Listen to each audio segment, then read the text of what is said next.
जंगल के राजा शेर और खरगोश की कहानी आपने अपने जीवन में कभी न कभी अवश्य पढ़ा होगा। एक खूंखार शेर था और वह जंगल में जब शिकार करने के लिए निकलता था तो जो खाने के लिए जानवर मारने होते थे उनको तो मारता ही था, उसके अतिरिक्त और ढेर सारे जानवरों को मार देता था।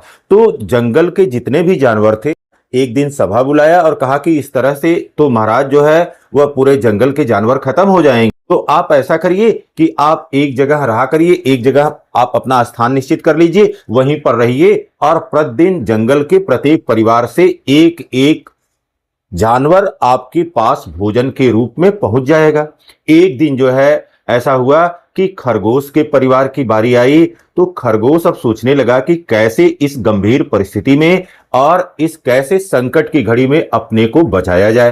तो उसने क्या किया, वो धीरे धीरे जो है थके हारे कदमों से वह जिधर शेर बैठा हुआ था उधर की तरफ चला और खूब विलंब करके, खूब देर करके वो शेर के पास पहुंचा। और शेर पहले से बहुत भूखा था और जैसे ही खरगोश को देखा, छोटा सा जानवर देखा, उसको और गुस्सा आ गया। कहां थे तुम अभी तक? और इतना देर क्यों हो गई?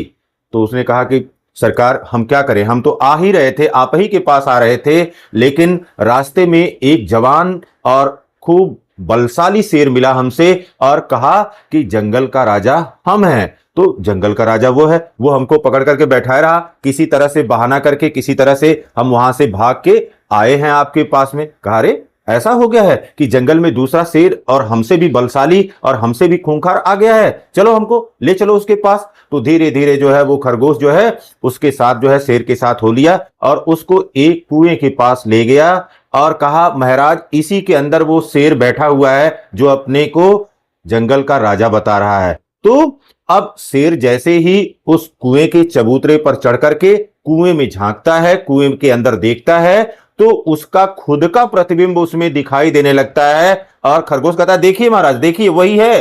तो अब क्या करता है, शेर बड़ी तेजी से दहाड़ता है और जैसे ही शेर बड़ी तेजी से दहाड़ता है तो अंदर से भी वह प्रतिध्वनि आती है या इको साउंड वहां से आता है। और अब क्या हो गया, शेर को तो और गुस्सा आ गया, शेर जो है तुरंत छलांग लगा करके कुएं के अंदर कूद गया और वहीं पर उसका जीवन समाप्त हो गया।